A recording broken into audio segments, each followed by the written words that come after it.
In the first part of this program, you watched somewhat heated arguments between the financial controller and the divisional manager of the company regarding the parameters to be used for appraising the performance of the division. The controversy surrounded two basic concepts. One is the profit center concept and the other is the ROI concept. These two basic concepts were applied as a result of the change in the structure of the organization, that is from functional to divisional. This gave rise to certain problems and difficulties. On some of the issues and difficulties arising from this reorganization exercise, we had a discussion with Professor Chakrabarty. We continued that dialogue, and in the second part of this program, we take up some other issues and difficulties. Prior to two immediate preceding years, the divisions were judged on the basis of physical controls rather than financial controls. Why change all that for indices like ROI, etc.? I don't think I can make you... Mr. Singh's insistence on physical indices being used for his division gives rise to another question in my mind. Is there any relationship between management control system and different levels of management? Yes, Dr. Bhatia, thank you for bringing the discussion on to this point. Management control systems theory recognizes three levels of management. The topmost level is described as the strategic management level. The second below that is considered as the executive management level. And the third level is the operating management level. Now, broadly speaking, control systems for the strategic management level will tend to have a very long-term focus.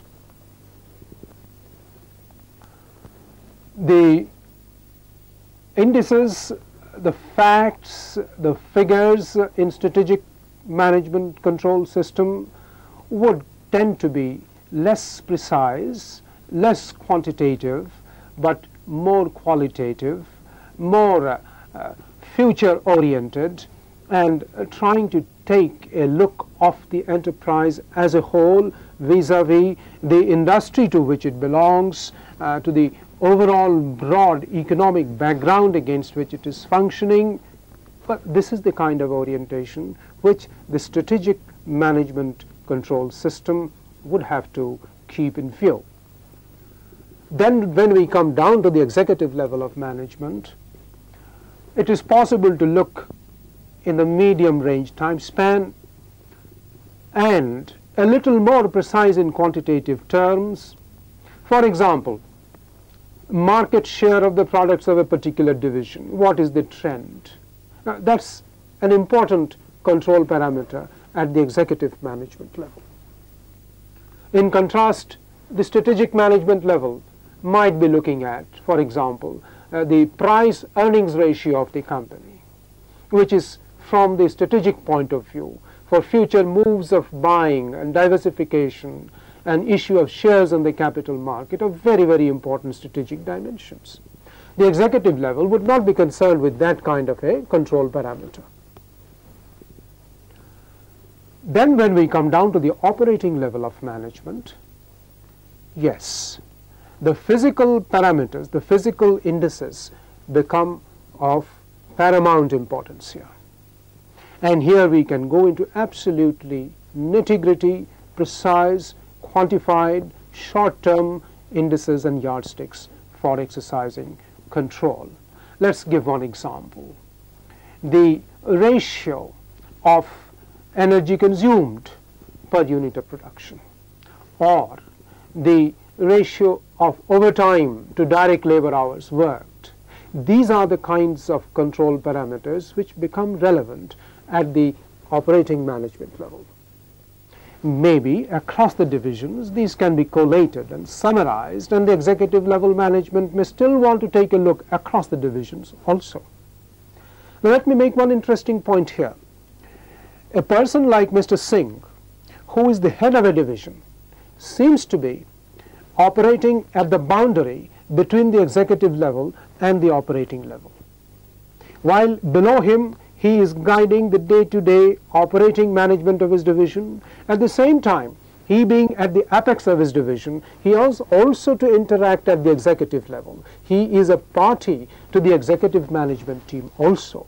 So at that level, probably, he has to have a familiarity, has a flair for both the nitty-gritty physical indices within the division and at the same time some amount of aggregated financial control parameters when he himself is looking from the executive point of view. Now, this is a kind of blend one has got to cultivate when people are operating at this kind of interface at the boundary level between two levels of management. Another related question is about productivity indices. If productivity indices are used, I think to an extent they would take care of the physical indices. Yes, Dr. Bhatia, productivity indices can be purely physical, like tons of steel produced per man day in a steel plant. Valid, it is a purely physical index. But I would like to add also that productivity indices can be expressed in financial figures also. Of course, it will appear as a pure number because it is a ratio, but the figures used in such a productivity index can as well be financial figures. Therefore, a person like Mr. Singh, who runs a division and at the same time is at the boundary line between the executive level and the operating level, I would imagine that he cannot ignore productivity indices which are constructed with financial data. Value added is another yardstick which could be applied in this context. In a large measure, value added is a measure which encompasses the physical parameters of performance. Value added is these days becoming a very, very important method for assessing the performance, the operating performance of production selling units. Now, value added is a financial figure, but this is a financial figure which in money terms is measuring the output of a division or a company. It is measuring the output, mind you, not in physical terms, but in money terms.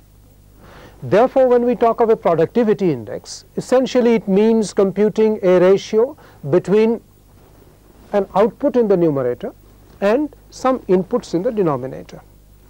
Hence, value added as a financial measure of the output becomes a very, very pertinent and valid numerator in productivity indices. This is necessary because ultimately the physical indices have to lead to some kind of a desired financial consequence, and this financial consequence is captured through the figure of value added. So in terms of strategic management, we can lift it further. A figure like rupees of value added per rupee of labor cost in the company. It is valid at the operating level. This is an index which is valid at the executive level, and this is an index which is valid at the strategic management level also. Why? At the strategic management level, value added per employee becomes a very, very important yardstick for the company to judge itself against other competitors in the field. At the executive level, it gives an understanding about the relative performances of the divisions which are operating at the executive level. Down at the operating level, it speaks of the mileage that the company, that the division is obtaining out of the labor force employed. If there is surplus labor, it would show up in a lower value of this index. If it is economical in the use of labor, this figure will be pretty high. So it has got a usefulness across all the levels. All that has got to be done is to turn the focus at each level, but the same index can be used all along. So some such parameters, control parameters, need to be discovered which have their applicability through all the three levels, but with different orientations. It is often heard that there are some serious flaws in the application of ROI. Would you like to share your views on this? The return on investment ROI criterion has two dimensions. One application of ROI is to assess the actual performance of a division at the end of a period compared to what was budgeted or targeted at the beginning of the period. So this is evaluation of past performance. Of course, an allied aspect of that is interdivisional comparison through ROI, again for one common past period for all the divisions. Some of the problems related to this part of ROI application we have already covered. What we have not yet touched upon is about the future investment decisions which may or may not be taken by the divisions on the basis of ROI. Let me highlight the problem here. Supposing Mr. Singh's division at this point in time is yielding on the aggregate an ROI of 15%. For the next year, the company top management says we have surplus funds. Let us know which kinds of new projects you would like to invest in. All the divisions are informed about this. Mr. Singh's division also gets the same message. Now he works up a few alternative new projects which can be put up. But he finds that on project evaluation within his own division, none of the projects give an expected ROI of 15% or more. Every one of them is giving an expected ROI of less than 15%.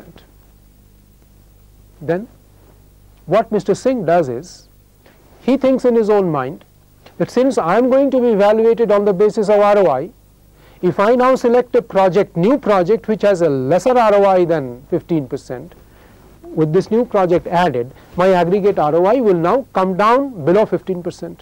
Why should I face this? His mind begins to work like that. Now let's look at the other end of the spectrum. At the corporate aggregate level, the total return on investment that the company has been earning is about 12%. From the corporate point of view then, if Mr. Singh's division takes up a project which is promising a return of 13%, even with that, the ROI on the average for the total company is going to improve. But Mr. Singh sees it as his own personal choice, and his own division's ROI being 15%, he doesn't want to bring it down by taking a project which has a lower than 15% ROI. This is the problem which, from the point of view of future investment choices, ROI can impose on the company. It can come into conflict with the division's own objective of maintaining a high ROI level vis-a-vis the company's objective of raising its existing low ROI level to a higher level, even though the division's thing comes down. This problem is called, technically in management control systems, the problem of goal congruence. Professor Chakravarti, now the question is how we resolve this problem. One response to this problem is to supplement ROI by another yardstick which is known as the residual income. The residual income is computed by taking the profit before interest and tax of a division and deducting from there the cost of the capital which the company has put into that division for keeping it going. When this cost of financing this division is deducted from the profit before interest and tax of this division, the balance that we get is called residual income. Therefore, if with extra investment in new projects, the division can yield a residual income which more than meets the cost of financing this investment, extra investment, it may be justified because the company would gain and the division also does not appear in a bad light because the residual income is also positive. The return from the new investment proposal is more than sufficient to meet the financing cost of the investment. This is a partial answer, of course, to the difficulty which ROI creates. Usually residual income is not calculated further as a ratio. It is used as an absolute figure. However, some people do say that it should also be converted to a ratio figure. A little while ago, you were talking about productivity indices and value added. Now, from the management control point of view, two questions become quite critical. Number one, how do we aggregate different products produced in different plants of the enterprise? Number two, how do we take care of the other inputs, I mean inputs apart from labor, into the denominator of the ratio, for example, infrastructural costs and capital? Well, value added, Dr. Bhatia, is by itself a financial measure. So, when the outputs of different divisions are evaluated in their rupee terms, sales value of those outputs, and from the sales value of the outputs, we deduct the raw materials, power and fuel costs, we get value added. Now, this is a rupee figure. So, it does not matter if one division produces in tons, another in liters and another in cubic meters.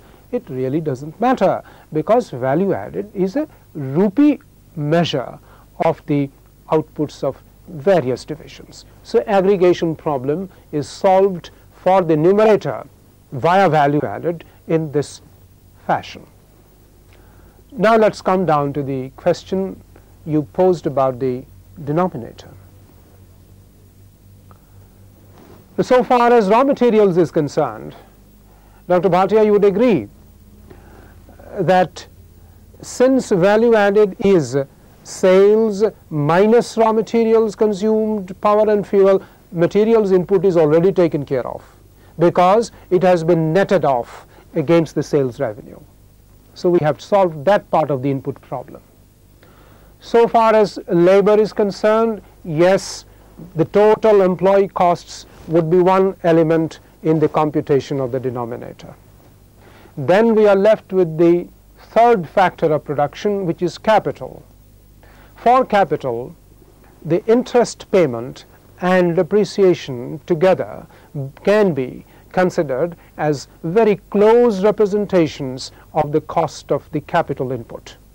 So, labor we are taking care of, the cost of capital input via interest and depreciation we are taking care of, and the last factor of production then which remains is the return on the entrepreneur's, the owner's capital, Now, this return on the ownership investment, on the ownership stake, one can assume a standard return on equity and use that as another component of the denominator. So, thus we take care of the three major factors of production and their respective implications in terms of productivity: labor factor, capital factor and ownership, entrepreneurship factor. Right. Now, Dr. Chakravarti, we have been talking about the various aspects of divisional performance appraisal. I was wondering if there are any other dimensions of management control system. So, I may just mention here a few other equally important and practically usable approaches for management control in situations which may not be large company divisionalized setups. For instance, budgetary control and standard costing.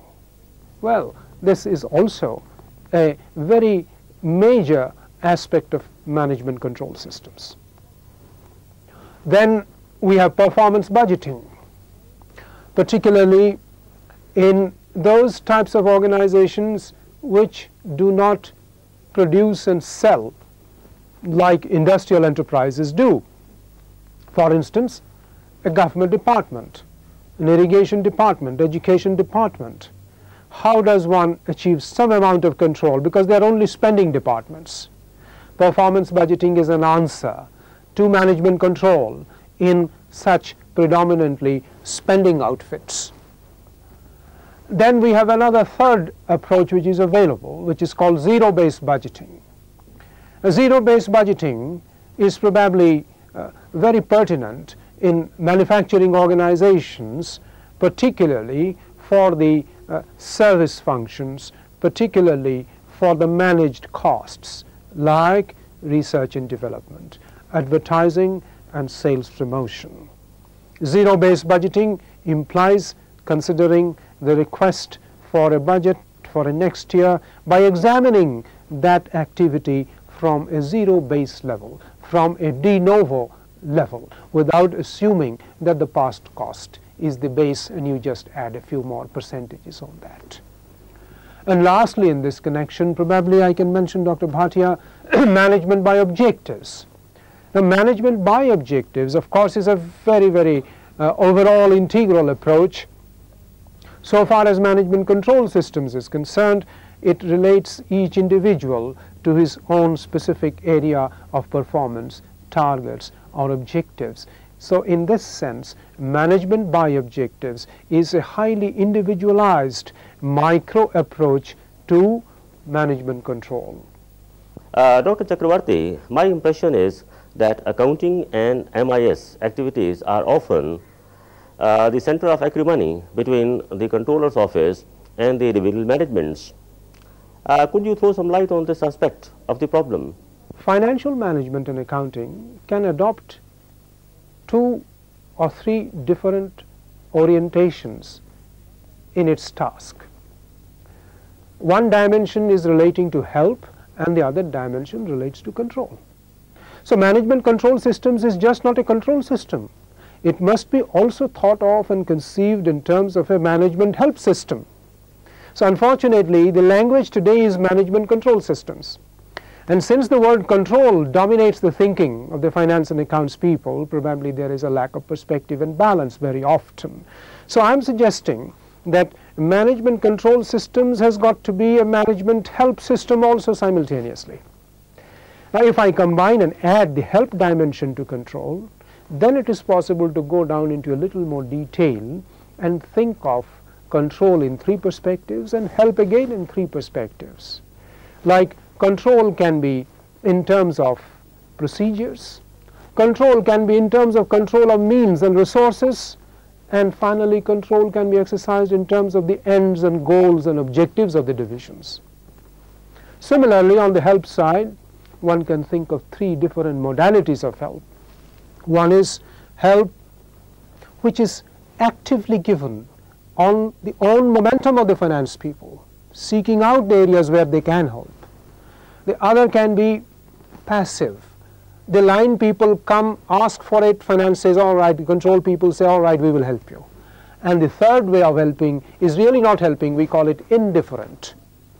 No matter what the line managers seek for, the control people just are insensitive to the nuances of those requests.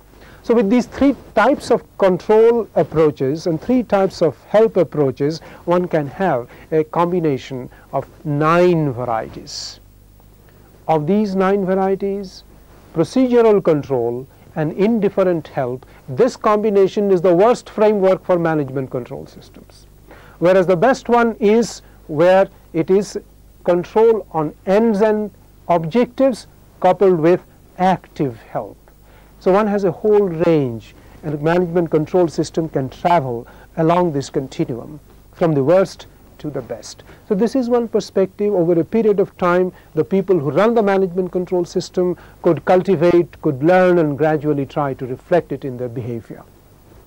While this part of the discussion has highlighted the role and responsibility of the people in the control function, that is primarily finance and accounts people in Indian organizations, I think a few words are relevant for the line people also.